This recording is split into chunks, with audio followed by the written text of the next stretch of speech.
When you read The Hunger Games, you tend to see the career tributes as the bad guys of the story. They side with the Capitol in a way by embracing the games. They're trying to kill the protagonist, and they're just plain unlikable. But what if I told you that wasn't exactly right? Today, we'll be diving into why you should sympathize with the careers and maybe even defend them. Hey guys, follow us today as we cover why the career tributes aren't so bad. So I think we should just get this out of the way, that the whole concept of a career tribute is illegal in Pan Am. The districts still do this for power and glory, but they mainly do it for monetary value. No doubt, and the main point that we see this is whenever Katniss says that the main thing that she's excited about from having been a victor was that kids in District 12 actually get to have a full belly for once. And it does add an interesting layer as to why they would have career tributes. Otherwise, it's just like, oh, are they just doing it because they want to be the Capitol's lapdog? Do they just want to make people happy? Yeah, and I think they are playing into that idea, and the Capitol may think that's why they're doing it. But it's very obvious that these districts are doing it to support their own people. Which kind of leads into my next point, in that the career tributes don't have much of a say when it comes to being a career tribute or a volunteer. It's their district pushing them to do that. That's interesting that you say that, because normally the career tributes have, let's say, a more optimistic opinion on the Hunger Games because it's been forced down their throat for however long, that it's a good thing that they're in it and that they're being trained illegally to do an action like this. Yeah, but you have to think that, first of all, these are kids. Imagine making a decision to go off to war and die as a child. Not only that, but they've been brainwashed since their conception, basically, to think, oh, I have to win the Hunger Games. I have to be the best in my district so I can volunteer and be in the Hunger Games. Yeah, they're definitely a lot closer to the brainwashing of the Capitol. And what makes me kind of think that is in the second book, whenever they actually do their rebellion, like catching fire, obviously, that the first district and second district aren't even involved in it. Mm-hmm. Which it's kind of curious that District 4 is included, though. And I almost feel that it's just because District 4, at least the victors that we come into contact with, like Annie, Finnick, and Mags, they don't really align so close with 1 and 2. Mm-hmm. And it may have to be very well with their closeness with the Capitol. The quote that I most align with this idea is actually from the first movie, whenever they're on top of the cornucopia at the end with Cato, where he just goes on about how he's basically just a tool for killing, and that's all he's ever known and all he's ever been made to do. And it's really bleak. Yeah, and I honestly take the first movie as a part of the canon because the screenplay was written by Suzanne Collins. I would say that all of them should be at least partially taken into consideration as what we can call canon, because Suzanne Collins is involved in all movies in some respect. A lot of people assume that because they're all career tributes coming from 1 and 2 and even 4, that they're all waiting to turn 18 to volunteer for the Hunger Games, but that's not true. They simply pick out the best fighter at the time. So it could be somebody as, say, young as 14, like Finnick. I'm glad you brought up Finnick, because I'm kind of confused about how 4 fits in as a career. So I'm not quite sure how it all evens out, but I know that 1 and 2 are obviously career districts because they're close to the Capitol. District 4 is the same. Why isn't District 3 a career district? I believe it's because they push their brightest to the forefront in District 3 and they focus on their intelligence rather than focusing on brute strength. And that would make sense, because we know like a lot of power comes from District 3. Like, they would have the means to be able to have career districts, but we can assume, considering they are the most intellectual of them, that they chose not to. Exactly. The fact of the matter is there is a life outside the Hunger Games, and they choose not to focus on the Hunger Games because of that.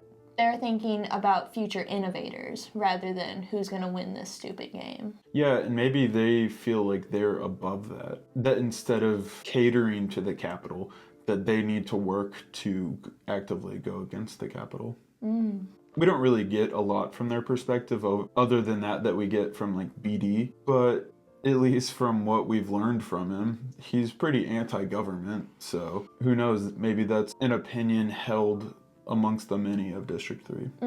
So talking about District 3 not having their whole lives revolve around the Hunger Games, we can look back at District 1, 2, and 4 and realize there's probably some therapy needed in those possible tributes and victors. Yeah, all of the victors definitely need therapy. And I feel like a quote that really articulates this is in Catching Fire. Whenever Katniss says that they are all in the clutches of either drink, morphine, or illness. So they're all battered and torn up from war, basically. Definitely some PTSD. And I feel like from the instances that we have, the career tributes handle it better than the rest, but they're, again, brainwashed to do it. No, exactly, because they may not even be treated better than, say, the poorer districts who win, but they're brainwashed to accept what they're given. Exactly. And I feel like that kind of takes us into the whole thought that if you're not actually making a choice, is that living? Are you happy about it? Can you be happy about it? Kind of towards like the Brave New World kind of thought. Yeah, that's interesting that you bring up Brave New World, but the whole idea of like drugging and brainwashing, it has to come up when it comes to accepting your fate. And I think about how the odds aren't necessarily in the career tribute's favor because we don't have any exact numbers on it, but let's assume that they're training 20 different career tributes in a district in a year's time, then that means that 2 has to go. So it's a 1 in 10 that they get selected instead of 2 amongst an entire district. So whether they chose to become a career district or not, I'm assuming not, especially since they're children. But there's pretty good likelihood that you're gonna end up dead in the Hunger Games. Like it's almost like it's a reaping whenever they were selected, way back whenever they were children. And we don't know the intricacies of their system of selecting these children. Like maybe they take an aptitude test or maybe their parents simply volunteer them. But either way, they're not having a normal life. And they may not even know like the true feeling of love, because if their parents are allowing that to happen to them, then who is there to love them? Yeah, I was actually thinking about this kind of idea that I would actually like a Finnick book. I know that's one that the community is going crazy about the idea of, but I would have preferred that over a Haymitch book because we're obviously critical of that. But I feel like all of our critiques of the Sunrise on the Reaping was because it was either too similar to the story of Katniss, or it was stuff that she was trying to make different, but it just wasn't well thought out.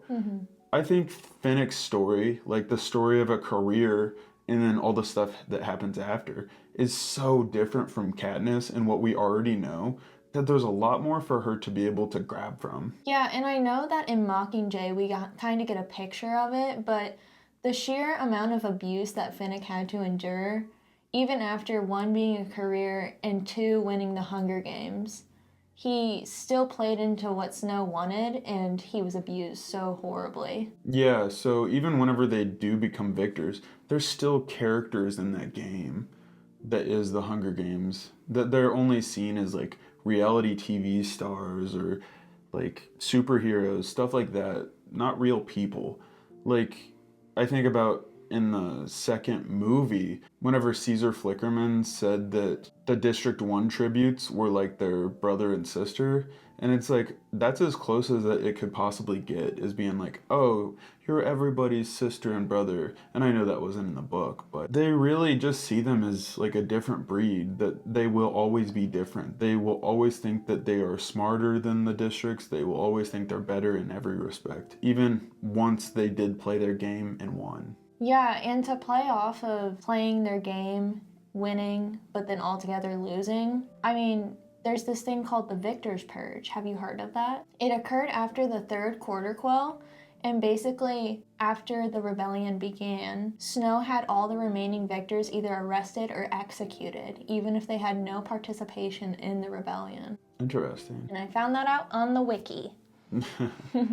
I wonder if I just haven't gotten to that point yet, but no, I haven't heard about that yet. Yeah, and obviously this included careers from districts 1, 2, and 4. In fact, even Inobaria from District 2, she was taken to the capital with Joanna and PETA and tortured for information. Yeah, so the career districts really, in the capital's eyes, aren't any different than any other, either victor or tribute.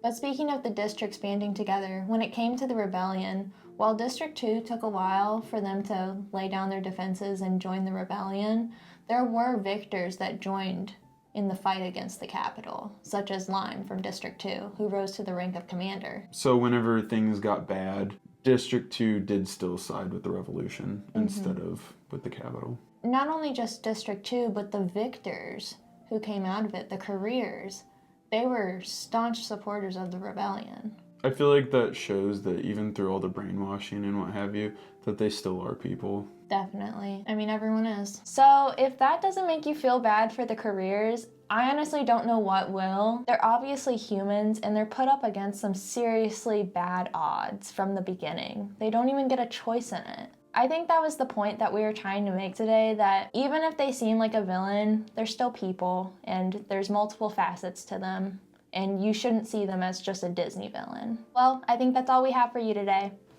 See ya! See ya.